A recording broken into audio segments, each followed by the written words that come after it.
परिचय। आप अपने आसपास विभिन्न प्रकार के जंतु और पादप देखते हैं। वो विभिन्न आकृति और साइज के होते हैं और एक दूसरे से भिन्न भी दिखते हैं, लेकिन उनमें एक चीज समान होती है। वो सभी जीवन की सबसे छोटी इकाई कोशिका से बने होते हैं। अतः इस पाठ में हम कोशिका और इसकी संरचना के बारे में पढ़ेंगे। उद्देश्य। इस पाठ के अंत में आप निम्न करने में सक्षम हो जाएंगे: कोशिका और इसकी खोज के बारे में जानना, एक कोशिक और बहुकोशिक जीव को परिभाषित करना, कोशिका की संरचना का वर्णन करना, प्लाज्मा झिल्ली, कोशिका भित्ति, केंद्रक और कोशिका द्रव्य के बारे में समझना, जंतु कोशिका और पादप कोशिका में विभेद करना। कोशिका का परिचय। कोशिका जीवन की मूलभूत संरचनात्मक और प्रकार्यात्मक इकाई है। प्रयोग। प्याज का एक छोटा टुकड़ा लीजिए और चिमटी की सहायता से इसके छिलके उतारिए। इस टुकड़े को तत्काल पानी भरे कांच के छोटे प्याले में रखिए। एक कांच की स्लाइड लीजिए, इस पर जल की एक बूंद डालिए और कांच के प्याले से एक छिलके का टुकड़ा उठाकर स्लाइड पर रखिए। इस टुकड़े पर आयोडीन विलयन की एक बूंद डालिए और उठाने वाली सुई की सहायता से कवर स्लिप पर रखिए। इस स्लाइड को पहले अल्प क्षमता और फिर उच्च क्षमता वाले संवर्धित सूक्ष्मदर्शी के नीचे रखिए। आप देख सकते हैं कि ये सभी संरचनाएं एक दूसरे के समान हैं। कोशिका की खोज। क्या आप जानते हैं कि कोशिका की खोज सबसे पहले किसने की? जी हां, कोशिका की खोज सबसे पहले रॉबर्ट हुक ने 1665 में की। उन्होंने एक सामान्य आवर्धक यंत्र की सहायता से कॉर्क के एक पतले स्लाइस का अध्ययन किया और देखा कि कॉर्क की संरचना मधुमक्खी के छत्तों के समान है, जिसमें कई कोष्ठयुक्त अथवा विभाजित बक्से हैं। रॉबर्ट हुक ने इन बक्सों को कोशिका कहा। जीवों के प्रकार। एक कोशिक जीव में संपूर्ण जीव का निर्माण एक कोशिका से संभव है। इसके उदाहरण हैं अमीबा, क्लेमिडोमोनस, पैरामीशियम और बैक्टीरिया यानी जीवाणु। बहुकोशिक जीव में बहुत सी कोशिकाएं एक ही शरीर में समूह का निर्माण करती हैं और शरीर के विभिन्न अंगों के निर्माण के लिए विभिन्न प्रकार्यों का संचालन करती हैं। इनके उदाहरण हैं कुछ कवक, पादप और जंतु। प्रत्येक सजीव कोशिका के पास कुछ मूलभूत प्रकार्यों को निष्पादित करने की क्षमता होती है, जो कि सभी सजीवों की विशेषता होती है। उदाहरण स्वरूप हृदय की कोशिका का खून पहुंचाने का, पेट की कोशिका का आहार पाचन का काम इत्यादि। प्रत्येक कोशिका में कुछ निश्चित भाग होते हैं जिन्हें कोशिकांग कहते हैं। प्रत्येक प्रकार के कोशिकांग एक निश्चित प्रकार को क्रियान्वित करते हैं, जैसे कि कोशिका में नए पदार्थों का बनना, कोशिका से अपशिष्ट पदार्थों का निस्तारण इत्यादि। प्लाज्मा झिल्ली और इसके प्रकार्य। प्लाज्मा झिल्ली के प्रकार्य। स्वच्छ जल के एक कोशिक सजीव और अधिकतर पादप कोशिकाएं परासरण के माध्यम से जल ग्रहण करते हैं। पादपों की जड़ों द्वारा जल ग्रहण भी परासरण का एक उदाहरण है। अतः किसी कोशिका के जीवन में गैसों और जल के आदान प्रदान में विसरण महत्वपूर्ण होता है। कोशिका भित्ति और इसके प्रकार्य। कोशिका भित्ति। पौधों में कोशिका झिल्ली के अतिरिक्त एक बाहरी मोटी परत होती है, जिसे कोशिका भित्ति कहते हैं। पादप कोशिका मुख्यतः सेल्यूलोज से निर्मित होती है। सेल्यूलोज एक जटिल पदार्थ होता है और यह पौधों को संरचनात्मक शक्ति प्रदान करता है। कोशिका भित्ति के प्रकार्य। कोशिका भित्ति पादपों को दृढ़ता और शक्ति प्रदान करता है। यह पादप कोशिकाओं, कवकों और जीवाणुओं को बगैर फटे प्रतिकूल दबाव बनाते हुए अतितनु यानी हाइपोटोनिक बाहरी माध्यम बनाए रखने में भी सहायता करता है। कोशिका द्रव्य और इसके प्रकार्य। कोशिका द्रव्य। कोशिका द्रव्य प्लाज्मा झिल्ली के भीतर पाया जाने वाला एक तरह का पदार्थ होता है। इसमें कई विशिष्ट कोशिकांग होते हैं। प्रत्येक कोशिकांग कोशिका के लिए एक विशेष प्रकार का निष्पादन करता है। कोशिका द्रव्य के प्रकार्य। कोशिका द्रव्य में सभी कोशिकांग संगठित होते हैं। केंद्रक और इसके प्रकार्य। केंद्रक।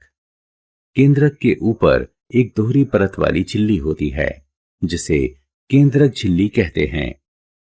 केंद्रक झिल्ली में रंध्र होते हैं जो कोशिका द्रव्य एवं केंद्रक के बीच पदार्थों के आवागमन को नियंत्रित करते हैं। केंद्रक में क्रोमोसोम अथवा गुणसूत्र होते हैं जो सिर्फ कोशिका विभाजन के समय छड़ के आकार के दिखाई देते हैं। आनुवंशिक गुणों अथवा लक्षणों को जनक से अगली पीढ़ी में स्थानांतरित करने वाली सूचनाएं गुणसूत्र में डीएनए यानी डीऑक्सी राइबो न्यूक्लिक एसिड अणु के रूप में संचित रहती है। गुणसूत्र डीएनए और प्रोटीन से बने होते हैं। डीएनए के सक्रिय भाग को जीन कहते हैं। जब भी कोशिका विभाजित होने को होती है तो क्रोमेटीन पदार्थ गुणसूत्र में एकत्रित हो जाता है। कुछ सजीवों जैसे जीवाणु में कोशिका का केंद्रक झिल्ली के अभाव के कारण मुश्किल से पहचाना जाता है। इन सजीवों को प्रोकैरियोट्स कहते हैं। जिन सजीवों में केंद्रक झिल्ली युक्त कोशिकाएं होती हैं उन्हें यूकेरियोट्स कहते हैं। केंद्रक के प्रकार्य। केंद्रक कोशिका पुनरुत्पादन वह प्रक्रिया है जिसमें एक कोशिका विभाजित होकर दो कोशिकाओं का निर्माण करती है। इस प्रक्रिया में केंद्रक केंद्रीय भूमिका निभाता है। यह कोशिका की गतिविधियों का नियमन भी करता है। रिक्तिका।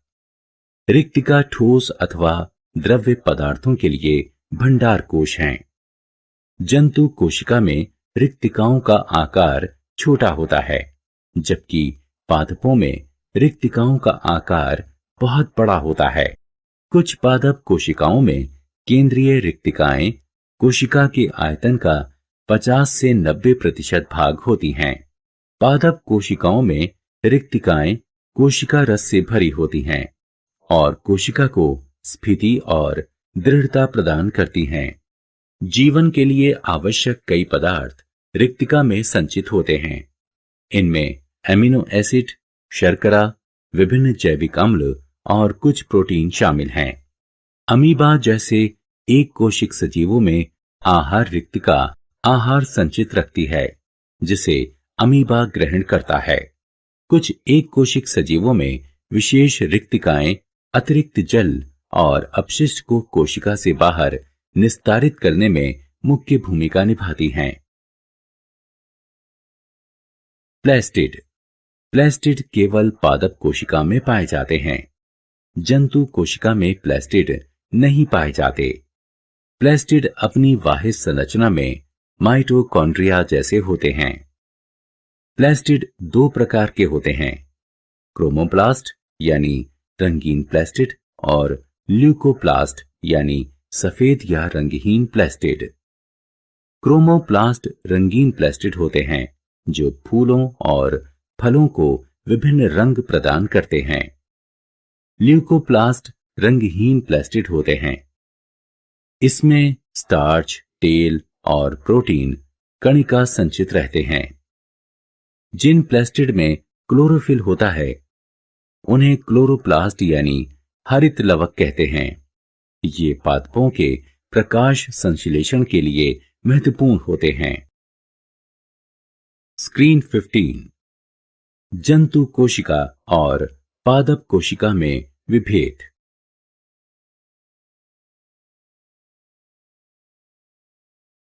आत्म मूल्यांकन। निम्नलिखित का मिलान कीजिए।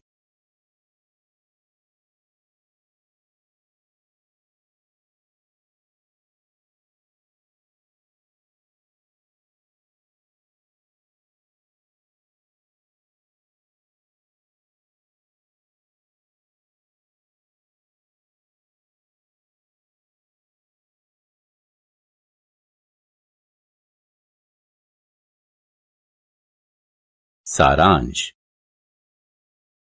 आइए हमने जो कुछ सीखा है उसे संक्षेप में दोहराएं। कोशिका की खोज सर्वप्रथम रॉबर्ट हुक ने 1665 में की।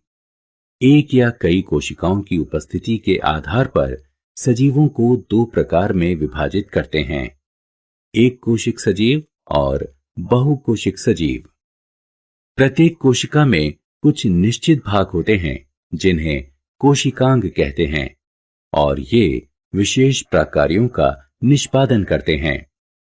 प्लाज्मा झिल्ली कोशिका का सबसे बाह्य आवरण होती है जो कोशिका के पदार्थों को बाह्य वातावरण से पृथक करती है।